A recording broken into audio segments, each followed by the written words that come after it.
आपका बहुत बहुत नमस्ते। हमारी कक्षा में, हमारे विद्यालय में हम आपको बहुत बहुत धन्यवाद करते हैं, आप हमारे विद्यालय में पधारे। ये है हमारा संस्कृत का टीएल। आपने देख सकते हैं यहाँ पे हमने लिख रखे शब्द। ये है संस्कृत और ये है इसकी हिंदी। हिंदी में आप देख सकते हैं जैसे कि हम संस्कृत में से नमस्कार बोलते हैं, हिंदी में हम उसे नमस्ते कहते हैं। और यहाँ पे लेखनी हम संस्कृत में कहते हैं और हिंदी में हम उसे कलम कहते हैं। क्रीडतु मतलब संस्कृत में खेलना होता है और ये हिंदी मीनिंग है। और आगे आप देख सकते हैं सरसी। सरसी का मतलब झील होता है। तत्सम और तत्व वही होता है ना जी सर। तत्सम कौन सा हुआ? तत्सम सरसी का झील होता है। तत्भव और तत्सम कौन सा हुआ? तत्सम कौन सा है? तत्सम हमारा सरसी है और तद्भव हमारा झील है। और जैसे आप यहाँ देख सकते हैं क्री क्लास और गिरिगेट। गिरिगेट को हम संस्कृत में क्री क्लास कहते हैं। और अब आप आगे चलिए।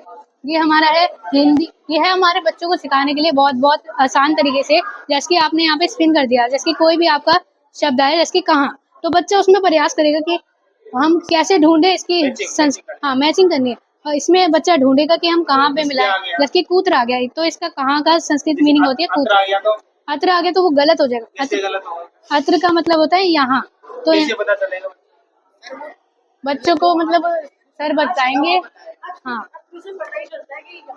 और सर अब आप यहाँ देख सकते हैं ये उपसर्ग। इसमें बता रखा है कैसे हम शब्दों को बांटते हैं। तो आप उपसर्ग वो होते हैं जो आगे शब्द में लगकर पूरे शब्द को पूरा कर देते हैं। और यहाँ पे हमने लिख रखे हैं संख्यावाचक शब्द, जो संख्या को दर्शाते हुए। संस्कृत में गिनती को हम संख्या बोलते हैं, तो इसलिए यहाँ पे है। और यहाँ पे हमने लिख रखा है संस्कृत अनुवाद। संस्कृत अनुवाद वो होता है जिसमें हम बच्चों को सिखाते हैं कि हम हिंदी के शब्दों को, हिंदी की लाइनों को कैसे ट्रांसलेट संस्कृत में करके दिखा सकते हैं। और यहाँ पे विलोम शब्द है, ये हमारा हिंदी का है, टीएलएम आ गया। और ऊपर उपसर्ग का ट्री है।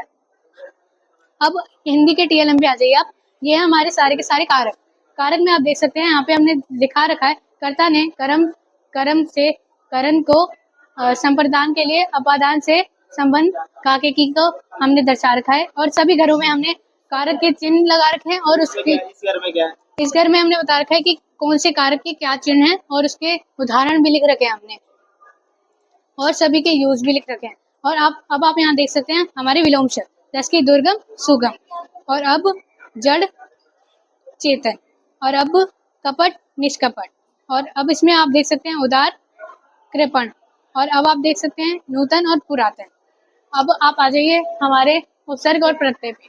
उपसर्ग प्रत्यय हमारे वो होते हैं जो अभी हमने आपको पीछे बताया कि उपसर्ग वो होते हैं जो शब्द के आगे लग के शब्द को पूरा कर देते हैं, और प्रत्यय वो शब्द होते हैं जो शब्द के पीछे लगकर शब्द को पूरा करते हैं और उसका एक मूल शब्द बनाते हैं। और अब आप आ जाइए वाक्य भेद पे। वाक्य भेद हमारी अर्थ की दृष्टि से 8 होते हैं, जिसमें हमारा पहला आप देख सकते हैं यहाँ पे है विधानवाचक वाक्य। विधानवाचक वाक्य की हमने यहाँ पे डेफिनेशन लिख रखी है। वह वाक्य जिससे सामान्य एक कोई भी कारण को हम दर्शा सकते हैं, और उसके उदाहरण भी लिख रखे हैं हमने। ऐसे हमने सारे आठों के आठों वाक्य भेद लिख रखे हैं और उसे अच्छे से एक्सप्लेनेशन दे रखी है। वो मौलिक अधिकार हमारा एसएसटी का प्रोजेक्ट है, जिसमें सर ने हमें दिया था कि हमारे कितने मौलिक अधिकार होते हैं। हमारे मौलिक अधिकार 7 होते हैं। समानता का अधिकार, स्वतंत्रता का अधिकार। जब संविधान लागू हुआ था उस टाइम पे कितने मौलिक अधिकार? उस टाइम पे हमारे 6 अधिकार, 5 7 तीसरा, यस सर, तीसरा था शोषण के विरुद्ध अधिकार, और चौथा है हमारा धार्मिक स्वतंत्रता का अधिकार, और 5वां संस्कृति और शिक्षा। और कौन सा अधिकार हटाया?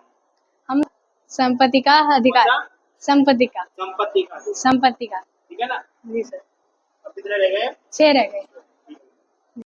सर, ये हमारी विलोम पहेली है, जिसे कि जिसके इसका विलोम इसके सामने, इसका विलोम इसके सामने लाना है।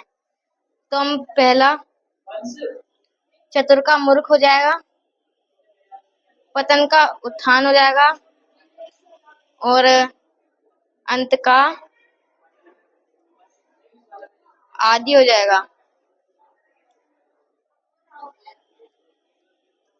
आदि हो जाएगा।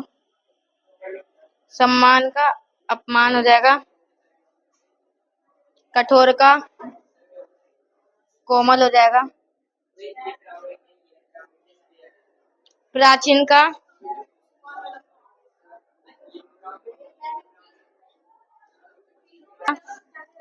और प्रतिकूल का अनुकूल हो जाएगा, हानि का लाभ हो जाएगा। इससे पूरे आ जाएंगे फिर। यस सर, देखो चतुर का मूर्ख और चतुर का मूर्ख, उन्नति का अवनीति, सम्मान का अपमान, परतंत्र का स्वतंत्र, अनुकूल का प्रतिकूल, लाभ का हानि का लाभ।